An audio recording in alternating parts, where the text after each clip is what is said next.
السلام عليكم. ونتابع مع بعض آخر التطورات وآخر الأعمال في كوبري محمد نجيب.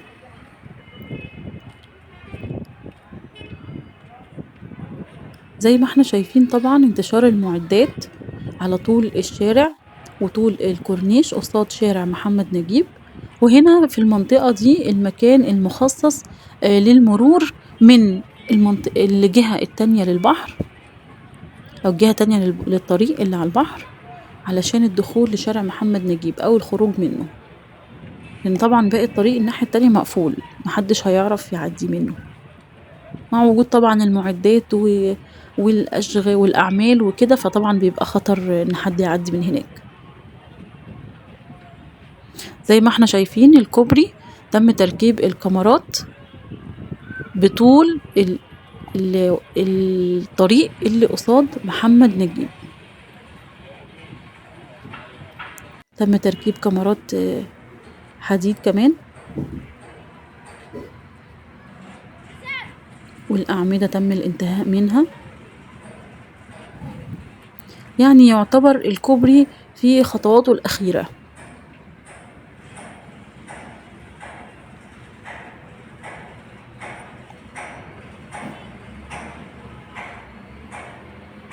فاضل طبعا تركيب الكاميرات في المكان ده من بعد الأعمدة دي، وهنشوف الناحية التانية.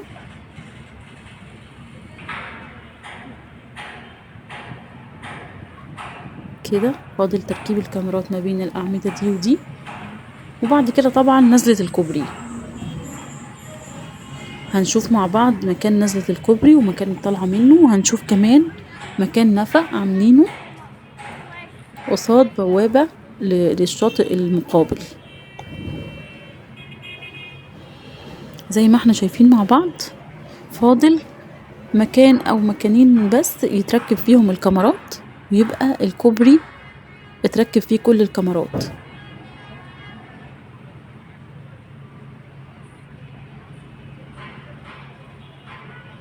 المكان طبعا مليان عمال ومليان آلات ومعدات، تحس بصراحة ان كل الشغل الموجود في اسكندرية وموجود في كوبري محمد نجيب وأعمال المترو.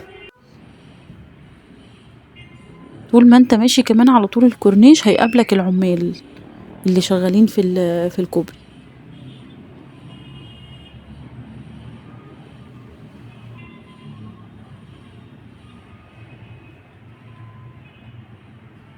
نشوف مع بعض بقى، دي بقى نزلة الكوبري خلاص كده يعتبر خلاص بتتفنش.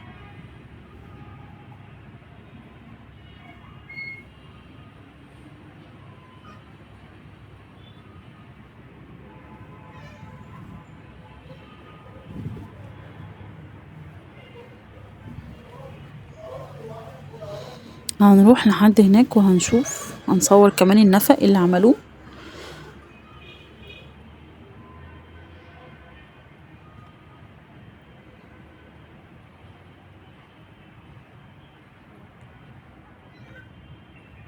عايزة اقول لكم من النفق يعني اخدوا فيه خطوات كبيرة جدا، لدرجة هنشوف مع بعض السلالم بتاعة النفق اللي قصاد البوابة بتاعة الشاطئ، لان بوابة الشاطئ بعد كده الدخول ليها هيبقى من النفق. وعلى فكرة كوبري محمد نجيب هيشبه جدا كوبري 45 اللي في منطقة 45، هيبقى لافف نفس اللفة، وهيبقى داخل ناحية البحر بنفس طريقة كوبري 45، وهيبقى الدخول برضو للشاطئ هيبقى من النفق زي نظام بالظبط كوبري 45. يعني اللي شاف كوبري 45 هيبقى يعني نفس الطريقة بتاعته بالظبط، هيبقى كوبري محمد نجيب.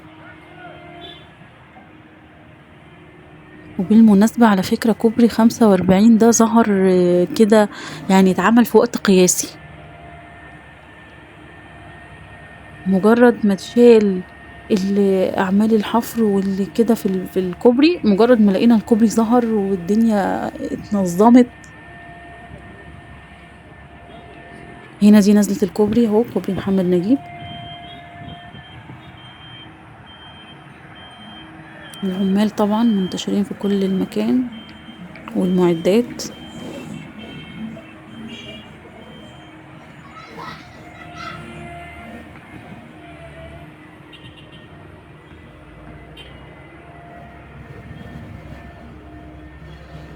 ونشوف هنا ده مكان النفق. وهنروح برضو من الناحية التانية من عند البحر، هنشوف الطلعة بتاعة النفق. نفق مشاة طبعا مش عربيات.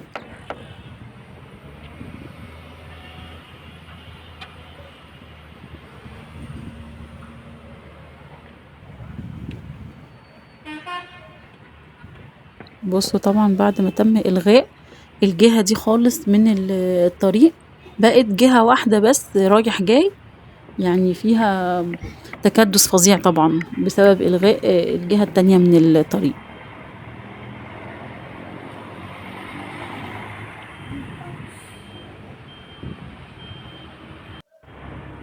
نعدي الناحية التانية اهو ظهر. بصوا مكان النفق. بصوا بقى هنشوف السلالم بتاعته.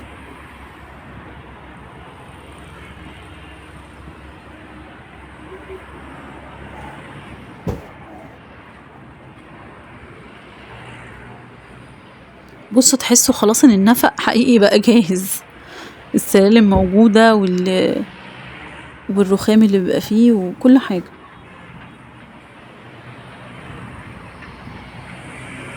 بس طبعا لسه اعمال الحفر طبعا تحت الطريق شغالة، والناحية التانية برضو. دي احد البوابات اللي داخلة على الشاطئ.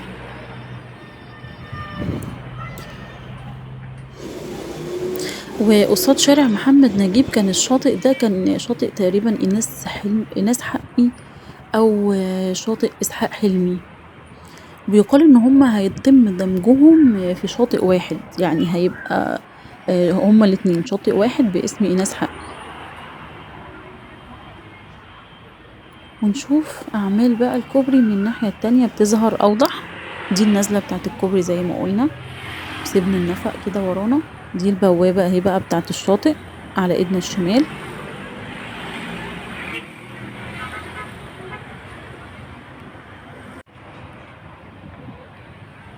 في اعمال طبعا الناحية التانية، لان زي ما اتفقنا هيبقى الكوبري لافف جوه، يعني جوه ناحية البحر.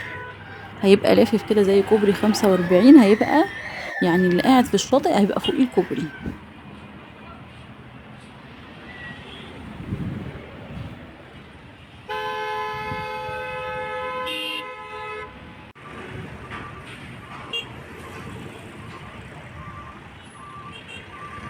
بنشوف من هنا اهو الكاميرات اللي على الكوبري. الكاميرات اهي الحديد بيكتبوا عليها اسم الشركة المصنعة. دي بقية الكاميرات اهو.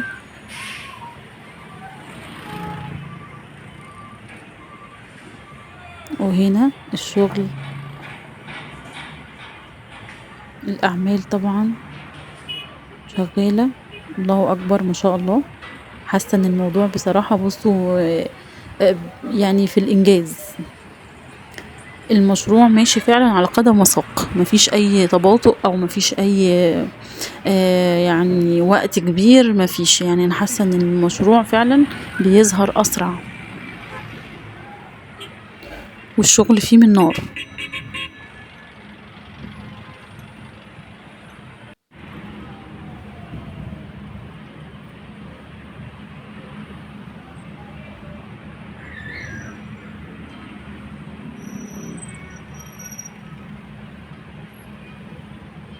شايفين طبعا الزحمة على الكورنيش عاملة ازاي بعد إلغاء طبعا الطريق التاني بتاع الكورنيش أو الحارة التانية اللي هي كانت رايح ودي كانت جاي. لكن طبعا دلوقتي بقت حارة واحدة رايح جاي. فبصوا التكدس وبصوا الزحمة، مع طبعا ان القطر ابو قير مش شغال علشان اعمال المترو الجديد، وكمان الشغل في كوبري محمد نجيب. فطبعا الدنيا بصوا مزنوقة جدا والمواصلات صعبة جدا طبعا.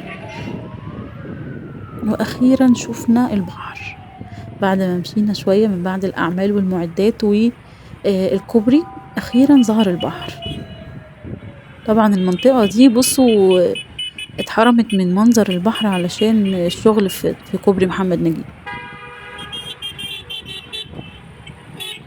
والبحر في منطقة محمد نجيب من أحلى الشواطئ هناك وأهدى الشواطئ، لأن طبعا فيها صدادات كتير وفيها حواجز، فالمياه هناك جميلة. دي بقى هنوصل لحد طلعة الكوبري اهو، بتقابلها بوابة تانية من بوابات الشاطئ.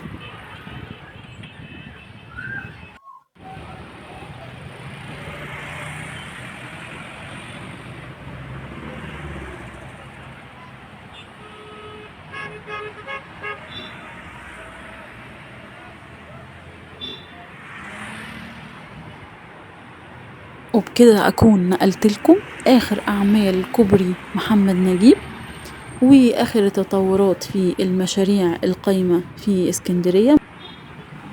لو مهتمين تعرفوا كل حاجة عن اسكندرية وآخر التطورات في مشاريع اسكندرية، تابعوا قناتي واعملوا اشتراك ولايك للفيديو.